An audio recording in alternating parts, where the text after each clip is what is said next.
You already hit record. Yes, Zach. I'm I'm a professional. I'm here to help. Ladies and gentlemen, welcome back to Roll the Credits, the podcast, the only podcast that cannot start until the cigarettes have been lit and the coffee has been poured. I'm Frank, I'm Zach. and today we are talking about 1993. Were you born yet? 94. Okay, so no. I was a twinkle in my father's eye still. 1993, Paul Thomas Anderson's short film, Cigarettes and Coffee. Mm-hmm. This movie stars Kirk Baltz, who plays Douglas Walker. You have Philip Baker Hall, who plays Sidney, R.I.P. Philip Baker Hall, who just passed away last year. You have Miguel Ferrer, who plays Bill. I like him. I've seen him in other things. Yeah, He's in Twin Peaks for like yes. a decent point. Yeah. Did you watch that yet? I watched most of season 1. Good. Season 2 is when it gets fun. I heard season 2 is when it gets bad. No, season 2 is when it gets like out the wall, like just give yourself to it. You have Michael Harris, who plays Steve. You have Kim Gillingham, who I don't even remember her name. Gillingham. Gillingham, but They didn't didn't give her name. She was and the then girlfriend, also, right? Yeah, and then you also have Scott Coffey, who plays like the boyfriend. Mm-hmm. And this movie is about 5 people in a diner in the desert who somehow they're all related by a single $20 bill. Yes. What are your thoughts originally? Your first time watching it? I watched this movie honestly probably 6 times. Oh, really? Yeah. First thing was like, wow, what a world to live in where like a pack of cigarettes and like a thermos of coffee is $3.50. $3.50. Now it's like $12 for it. This economy. Oh, The Notebook. Look who said he was prepared all the time. I'm not prepared today. I'm sorry. Yeah, really cool short film. Yeah. I will probably the easiest thing to pick about this thing as a con is like the fact that it is on tape, so it's like Just looks like garbage. 90% of it I can't make out anybody's face unless like it's a close-up shot of it. Yeah. Other than that, I think this is a really cool story. Yeah. I think like, you know, again, the idea of like short films where it's like you can condense things down into like a half an hour or 20 minutes, something like that, and like still be able to tell a story is there, and you can definitely see that from Paul Thomas Anderson. I know that he kind of like based this to make the film Hard 8. Yeah, this was kind of the inception of Hard 8, which I don't think you've probably seen Hard 8. I honestly haven't seen that much from Paul Thomas Anderson. Yeah, Paul Thomas Anderson has pretty handily made his way into like my favorite director of all time. Yeah. It used to be Quentin, but I think Paul has pretty much like surpassed him in my opinion. Yeah, Licorice Pizza pushed it over the edge. No, it wasn't Licorice Pizza. It's just everything, honestly. Like when you kind of just deep dive into his filmography, I just think that he makes some of the most unique, interesting characters. I love the way that he writes.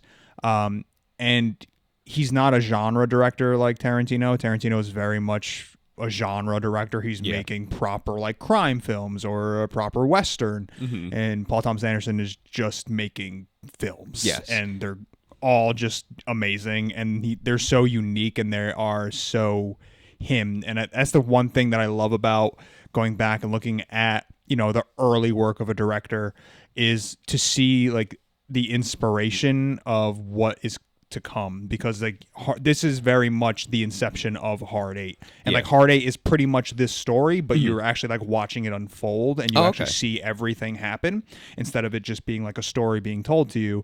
And then also this, you know, you probably haven't seen Magnolia either. Nope. But like Magnolia is like this, you can tell the inspiration for Magnolia is getting pulled from here too, because it's like Magnolia is all of these different people and how their lives kind of intersect with one another. It's one of those type of movies where, you know, they're all strangers, but then all their stories somehow come together in the end, and it's like that is it's so interesting to see such a different movie that has it's just very different from Magnolia, but it's just cool to see that kind of inspiration of like him interweaving all these stories where everybody sort of gets connected in the end. and yet none of them know each other. Yeah, I mean, that was like the thing that I could take away where it's like I've seen enough Paul Thomas Anderson stuff to be like, okay, like he really deep dives into like editing. I thought the editing was like really, really good for being on tape. Yeah. Like the way that like he spliced in where it's like Doug is like finishing his sentence and then it just cuts right to Bill like finishing basically like in a sense like it would have been like if they were talking to each other, it felt like it connected. Yeah. But like they're having two separate conversations. Yeah. The framing of shots there, he knows how to frame a shot very well. Yeah. Again, besides the fact that it's on tape, like the shots of like Sydney and Doug like sitting there at like the booth together, like really, really good, and how like it follows the waitress after pouring the coffee over to the boyfriend and girlfriend. Like I think that was just like a really seamless shot. Again, to do on tape, very nice. Yeah. His dialogue Is so different and unique, and the thing that I really noticed about it this time was he really does write like a book. How when you're reading a novel, his characters speak like that. Like novel writing is kind of different than movie writing when it comes to dialogue, and there's just something so like the way that Sydney or Doug will kind of like say a sentence, but then they'll kind of stop themselves and then repeat it, but just say it like in a different way. Yeah. Is very novelistic. The way that I don't know why writers do that in novels, but that's just for some reason something that happens, and you get this sort of explanation as to why they're doing what they're doing that you don't normally get in a movie. And like the way that Doug is just like, he's like, you know, when I'm gambling, when I'm out gambling and I'm losing, when I'm losing and I'm gambling and I'm playing craps, like he just like repeats his like sentence like 2 or 3 times, and he just phrases it a different way, and it just feels like a novel. Well, that's why like I really like that, because it's like it feels like dialogue of like people actually talking. Like even to like when the boyfriend and girlfriend like their food gets brought over, and it's like the girlfriend like spills the water, and he's like, you know, I wouldn't have done that. You know, I wouldn't have done that. Like if that was me, I wouldn't have been able to do that. Yeah. You know why? Because I'm competent like that. Like Yeah. I would have known to not spill the water. Yeah. And it's like that just feels like somebody that like they like Paul Thomas Anderson just found and like was starting to film them. Like it's not really like dialogue, it just feels like talking. Yeah. And that's what I really like, is like it feels like these are actually people at a bar. Yeah. So like again, you kind of like lose yourself a little bit in the fact that like this is supposed to be like a film because it's just people talking to each other. Right.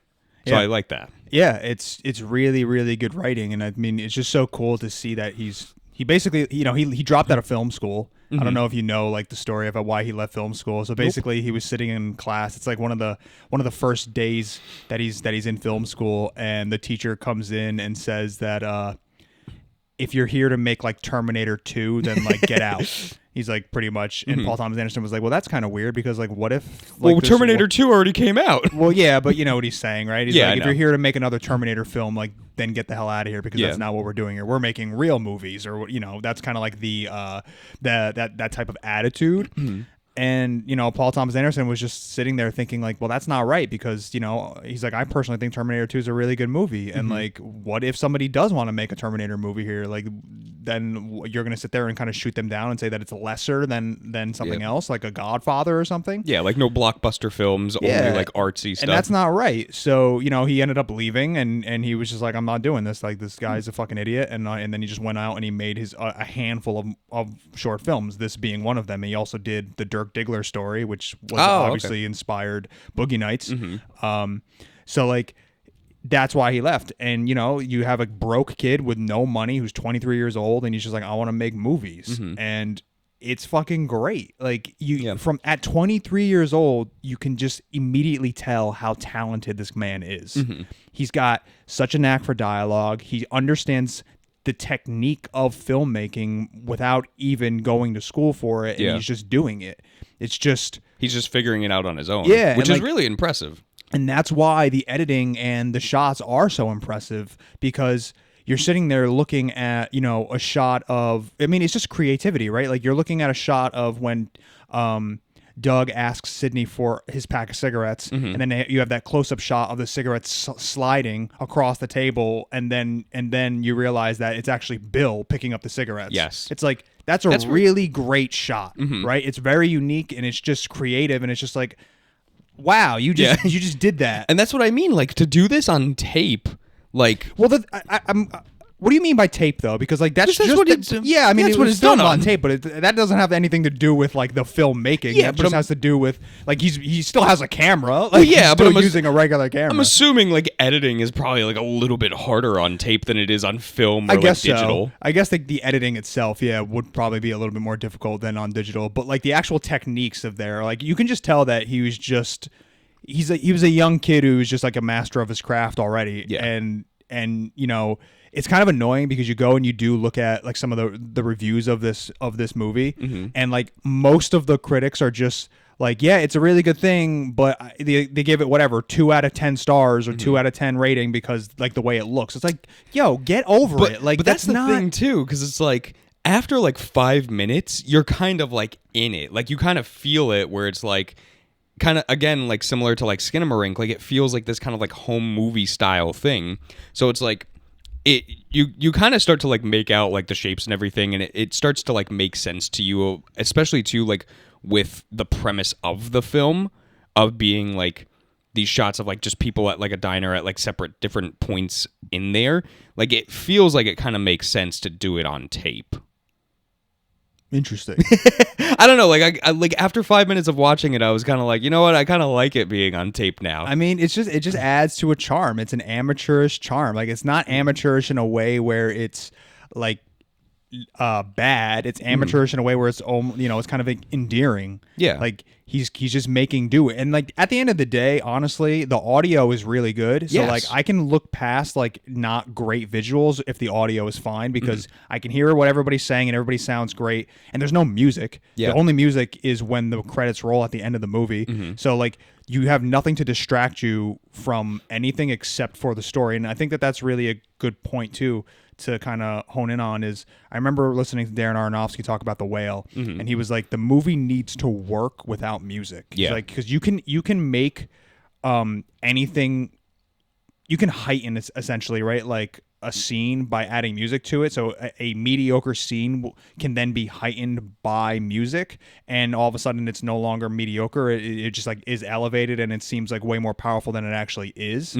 So he's like, the first thing that we did was, I didn't want to have any music in the like the beginning of the editing stage, because of course it will be good if there's music. So in the film needs to work without music. Yeah. And whether or not there was no music because of just budget restraints or whatever it may be, or if it was an actual kind of decision to make, like a purposeful decision, either way, it makes it better for me personally as a viewer, because there is no distraction. You are fully immersed into this story, and the fact that you are able to get immersed in the story without any music, I think just like kind of speaks to the talent of Paul Thomas Anderson. Well, yeah, and that's what I meant too earlier by the fact of like, this idea of like just regular talking, like this regular dialogue, because it's like even us right now, like we don't have any music in the background, and it's like we may be mediocre talking, but like we're talking, we're having a conversation, and it's like that's the type of thing where I was like, man, this is really cool, because like it just feels like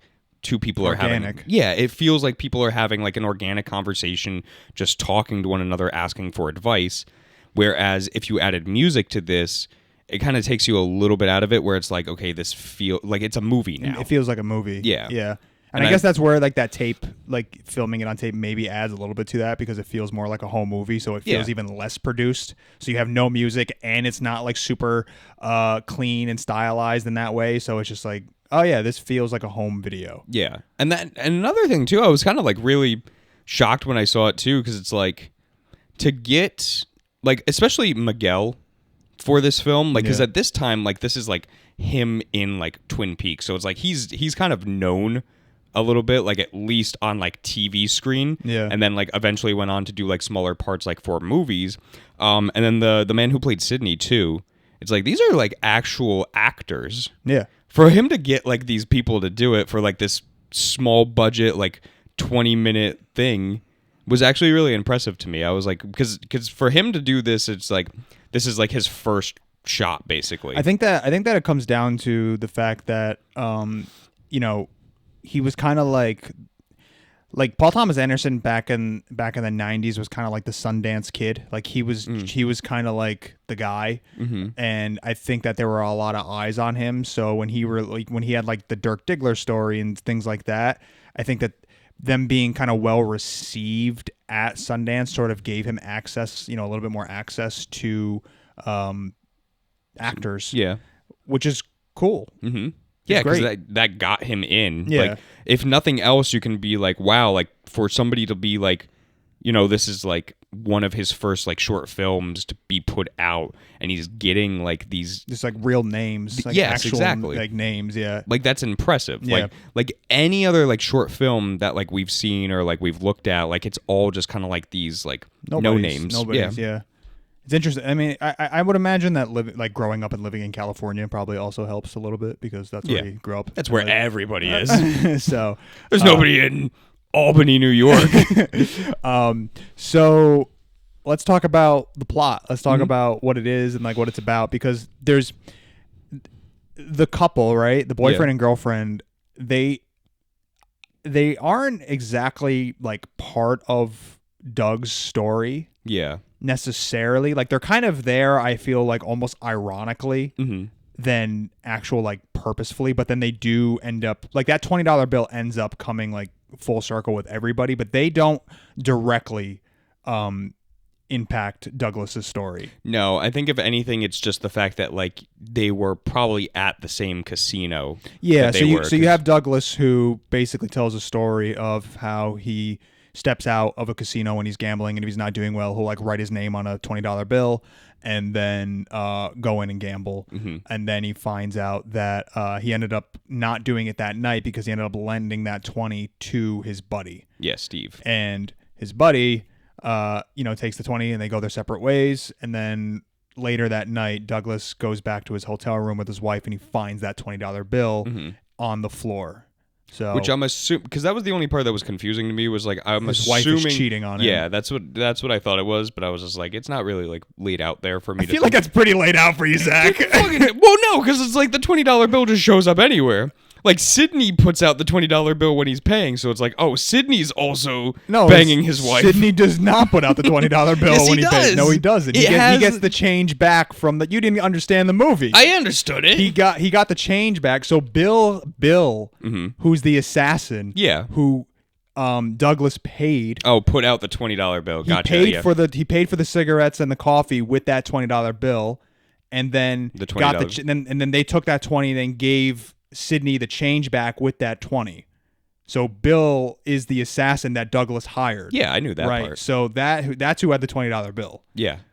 You get it? Now I'm in Are it. we good? I'm with it. I understand it now. Okay. And then that's why Sidney hid the $20 bill. That's why he crumpled it up, because he didn't want him to see that, because that means that Bill is in there essentially, and he's like, oh shit, this 20 just found its way back to him essentially. But it would have been funny if Douglas saw it and then was like, Sidney, you're also banging my wife? Bill, I need you on the phone now. Yeah. Okay. So now that we're fully grounded into like what we understand. Now I get it. I think that it's really good writing. Yeah. I think that it's really, really good writing because, you have this man who is essentially just, he's like kind of pleading for help, knowing that there is no way to be helped. Yeah, like he's already gone through with the plan. It's already done. It's happened. He's just kind of looking for like affirmation that like he's making the right decision. I don't even know if it's the right decision, because he feels so bad about it. And he's like, please, like, is there anything like that you can do for me? And he's like, can you just help me? And you have Sidney, who kind of just sits there and he's like, listen, man, like you kind of have to just accept the fact that it's done, and what's done is done. So you have no other choice but to sit here and smoke your cigarette and drink your coffee and just let it happen, because there's nothing else that you can do.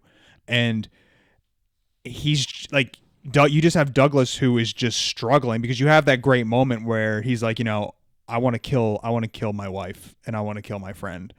And you have a Sidney who's like, yeah, but not literally.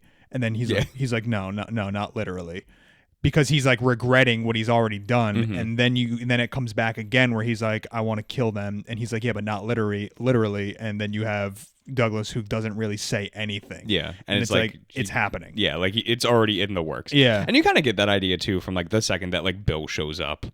Yeah. Right. Like you don't really exactly understand who Bill is right away, but then I think it sort of becomes clear like as he kind of like walks in and gets his cigarettes and he's talking about like, I have a friend who knows a guy who knows a guy essentially. And it's just, I don't know, man. Like I remember watching this movie for the first time and just being like, God, Paul Thomas Anderson. I know. had it from the fucking start. I know. Like he had it. One of my favorite pieces of dialogue too, like, and it's verbatim because I don't fully remember it, but like when you have like the scene of like Sidney and Doug like sitting down and Sidney's like, you know, think about this, like you can't think about today, you can't think about yesterday, you can't think about this morning, and then it immediately cuts to like Bill and he's like, I'll give you a call either like tomorrow morning, Monday, Tuesday. Yeah. And I was like, that's just like a really cool like kind of like line of like dialogue for it. Yeah, it's great. And then you have the couple who they're like a very toxic. Yeah, they're very toxic and not they're not good for each other, but you have a girl, I guess, a woman who lost all their money and on their honeymoon, and he's just fucking livid. Yeah. He's like, I'll lay into you whenever I damn well please. Yeah, pretty much. And he's just like upset and he's just like kind of belittling her and telling her that, you know, that she's got like the worst person ever. And he even does that one thing where he's like, you know, I should have known from the start when I asked you to marry me because I held the ring in my hand and I had you choose which hand it was and you chose the wrong hand, like as a sign that you're not, we shouldn't get married. Yeah. Kind of a dickhead thing. Oh no, he's an asshole, but then he kind of ends up like sweet talking her a little bit.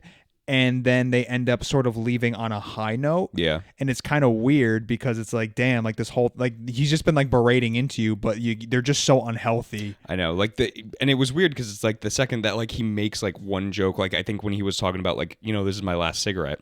Yeah. And it was at that point like he kind of like switched gears and like started to make her smile. Yeah. And it's like, yeah, like they're just not going to work out. Like they're just not good for each other. They're not good for each other. And when you have the girlfriend pick up the $20 bill that Sidney crumpled up, which is the $20 bill that, you know, he has Douglas's name on it, which was then the $20 bill that was also used to hire this hitman. Well, part of it. He wasn't. I'm sure that it was much more than $20 to hire to kill somebody. Well, that was probably the down payment. Yeah, you know, that was. If coffee and cigarettes is like $3.50, I'm sure $20 at least is like a down payment on a murder. So you know, she picks it up, and I've been like contemplating as to like what does that mean, and I don't know if you even have any thoughts on it, but like for me personally, what I took away, what I kind of like thinking what it meant was she picks it up, right? And then you have Douglas look out the window and he sees them kissing, right? And he puts her in the car and then he walks around and he gets in the car and they leave.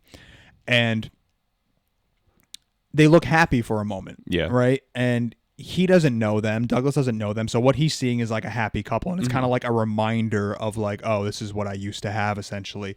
But the thing that I took away with the $20 bill was that when she picks it up, it's like maybe their luck is turning around and it's at Douglas's expense, literally. Yeah. Because it's literally his $20 bill. And that's kind of like what I took away from them is that like their luck is going to turn around, but it's at the expense of the murder of Steve. Douglas's best friend and wife. I don't know, like I kind of think of it more as like bad luck because like the $20 bill is representing like because it's written with Douglas's name on it, it's representing like him finding out that Steve and his wife are like together, and then the $20 bill being used to like pay for the murdering of Steve and his wife, which so he then like, regrets. Yes, but then it's like for her to pick it up after like they just had like this blowout fight. It's kind of like an omen almost. Maybe. That's what I kind of took away from it. Yeah. Also, it kind of seemed like on a surface level, like she's just greedy. Where it's like I lost all the money, but hey, I found $20. Well, yeah, but you know. Yeah. I know, but that's surface level. Right, that's obviously service level. Yeah, but I don't know. Like that, it's always interesting. Like again, how we did with like short films, where it's like to pack like this much content into like 30 minutes. Less than. Yeah. 23 minutes. Yeah, is very impressive, and it kind of like just goes to show where it's like, you know, if you can pack this much into like 30 minutes, 20 minutes, whatever, imagine like what people should be able to do in like 2 hours, 3 hours. Which is like, what Paul Thomas Anderson does. Exactly. Like, again, we've talked about it plenty of times, but look at like There Will Be Blood. Like the movie is like basically 3 hours long, and the amount of stuff that he packed into it to make it not feel the weight of that time frame Yeah. is a testament to him. Yeah. Same thing with Phantom Thread. Yep. Same thing with Magnolia. Magnolia is really long and it fucking moves. Boogie Nights, everything. Boogie Nights is like a good like 2 hours and like 30 minutes too. Yeah. Yeah, he doesn't make short movies. He's the best. He's the best. I wish I had the talent of Paul Thomas Anderson, the writing ability. He reads so much. Does he? Yeah, he reads so many books, and he's so just like in tune with cinema and different all the eras of cinema and the different cultures and different countries and everything about movies. He's just like so ingrained in, and it shows. I mean, there's inspiration obviously being pulled, but for me personally, it's not nearly as apparent as other directors who are taking inspiration from other pieces of work. Like Paul Thomas Anderson really knows how to take a piece of work and like truly really make it his own. And you're not thinking like, oh, this feels like this movie, or this feels like that movie. It's like, no. Like this feels like a Paul Thomas Anderson movie. Yeah, like every movie that I've seen from him, like I've never been like, oh, he got this from like this. Yeah. Or he felt the inspiration from this. It's all just kind of been like what he made, and then he turned that into his inspiration. Yeah. Which is really cool. Like how many directors out there can say that like, they inspired themselves to make like this art? Yeah. Yeah, he's the best. He's definitely, as the kids say, one of the goats. He's a goat. Kids still say that? Oh, I do. My kids. You got them Heelys for Christmas. They're not allowed to go outside. Yeah. So I don't know, man. I think it's a great. It's a really, really great film to go back and watch and just kind of see, the lifespan of his career and like where he's going, because he doesn't make like easily digestible movies. He usually does like kind of heavy topics. And he also takes his time with it. Like he does not pump out like a movie a year. Right. Yeah. That's also something that's really important, because he's a writer director. And that's why I think that he kind of is elevated above other directors, like there are of course really incredible, great directors out there who are some of the greatest of all time, but a lot of their work is based on novels that they then adapted into a screenplay or whatever it may be. But, Paul Thomas Anderson is writing everything from page one for the most part. There Will Be Blood was inspired by a book, but a lot of his stuff is really just, coming from his head, and it's the best. Yeah. He's the best. So my recommendation is going to be pretty much that. I think that it's important to like go back and to look at like where all of these, maybe some of your favorite directors like started. Like, yeah, it's cool to go back and watch their debut feature, right? Their first movie. But like if it's available to go back and watch their movies that they were doing when they were kids or like teenagers, or like a handful of short films that they did that went around into like some film festivals or whatever it may be, because I think that those tend to get lost in the world of their filmography, is that nobody really goes back and watches the original, like where did they truly start? Because you can go back and watch their first debut feature, but most likely there's at least like a production company behind it, and they're doing, they have like some type of money, right? Given $500,000 or whatever. So it's like, okay, yeah, but they had like their help. But like, what were they doing when they had nothing? Yeah. And they were just out here making movies because they just love to make movies. And they were trying to break into the industry instead of already being in the industry. How did you get your start? Yeah. So I think it's important to do and go back and watch and just see. I mean, it's really cool to like, There's if you go back and watch Tarantino's his like first movie called My Best Friend's Birthday. I think it's called My Best Friend's Birthday. You can't watch the entire thing because some of it got like destroyed in a fire. So like you have like half of it available, but like, and it's awful. It's not very good. But like, it's crazy to think that like, yo, this guy was making just awful movie, and you know, and now he's regarded as one of the greatest of all time. Yeah. It's like, it's so cool to see that beginning, and then to watch it go from that to fucking Reservoir Dogs. Yeah, and then the like see the transition from like what they picked up on that like isn't working, and then what they use to make it work. Right, because like a lot of these times, right, these short films that they're doing are kind of is their film school. It's like they didn't go to film school, so they're just out here making movies and learning how to make a movie. And that's their film school. And guess what? It's probably a hell of a lot cheaper too. Yeah. So it's kind of like trial by fire. You just fucking go in there and, you know, you get thrown to the wolves and you just have to make it work. So yeah, I would recommend, that's my recommendation, is to go back and try to find, you know, anything that any directors that you love, see if they have any short films that are available online or however you would find them, and just watch them and just see where they started. Yeah. 7 out of 10 coffee refills. Very, very good. Zachary, what are we doing next? We are going to be talking about some of our favorite makeup in films. Whether that be prosthetics, regular makeup. Anything. That's kind of it for makeup, I think. Like hair, I guess. Yeah. Whatever. Okay, cool. Makeup. Wonderful. Zach, take us out. All right, guys. Thank you for listening. Now, Frank, drink your coffee, smoke your cigarette, because that alone will make it right.